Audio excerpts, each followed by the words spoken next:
Ladies and gentlemen, the moment you've been waiting for. Timberlane Films, let the show begin!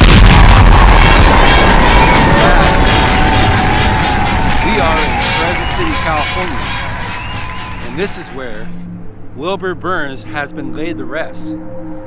If you don't know who Wilbur Burns is, you're gonna find out.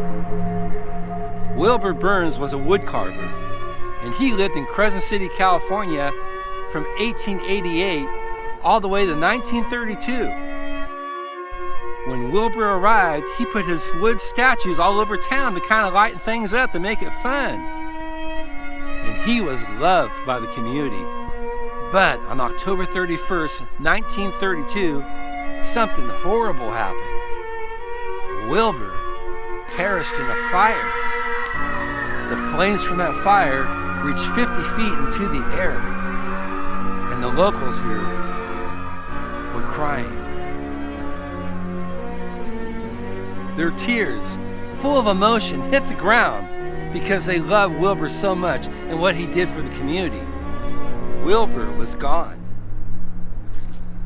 but his statues remained. But there was one key element after Wilbur died. His beautiful statues began to take on a life of their own. And that frightened the people who lived here. Legend has it that the statues were trying to reach out to their creator, Wilbur, who perished in the fire, but the statues didn't know it. The townspeople who lived here were frantic. They demanded that the city officials remove all of Wilbur's statues because of the chaos and confusion. The local officials were forced to remove all the statues that Wilbur made that were scattered around town here, gather them and hide them deep in the redwood forest where they could never interact with people ever again. Back in 1932, the officials thought they got all of Wilbur's statues, but did they? And the answer to that is no. There was actually 3 that the officials left behind and forgot. And today, I'm going to take you there and show you Wilbur's statues. But before we check out the statues, I'm going to take you to the place where Wilbur lived. Are you ready to get going?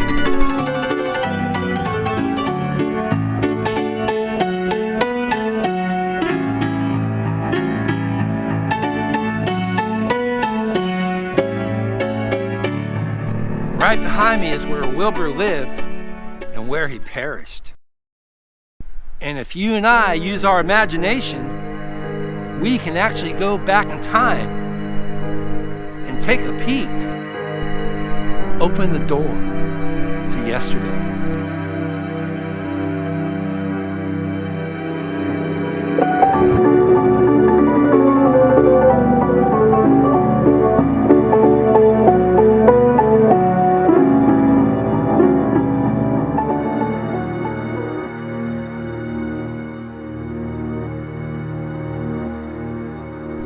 Boy, that Wilbur, he was a hard worker, wasn't he? And we have our first attraction right here, Wilbur's statue. The locals call her Wicked Wilma because she always plays with people's emotions. Are you ready to take a peek? Whatever you do, don't get too absorbed in what you're looking at.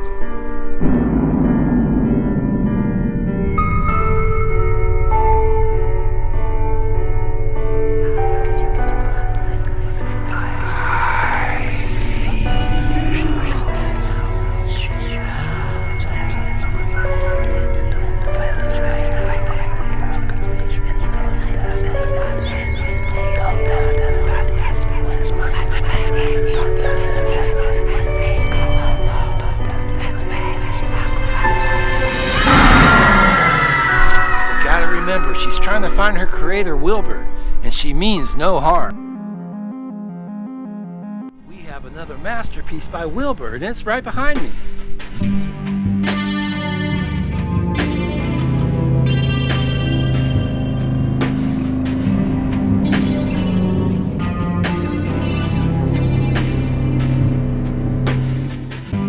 how's that for beautiful work? You want to see another one? Check out the shark.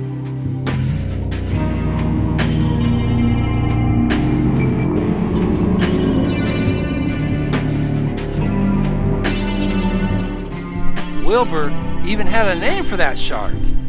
He named the shark Andy. I wonder how long it took him to think of that name. Do you remember I told you that the statues played with people's emotions? Take a look at this lady. She just took a selfie next to it.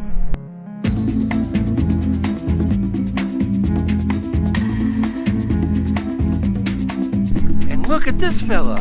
He tried to jump on the shark and ride it, and then they ran into the bathroom, got some toilet paper, and look what he's doing now.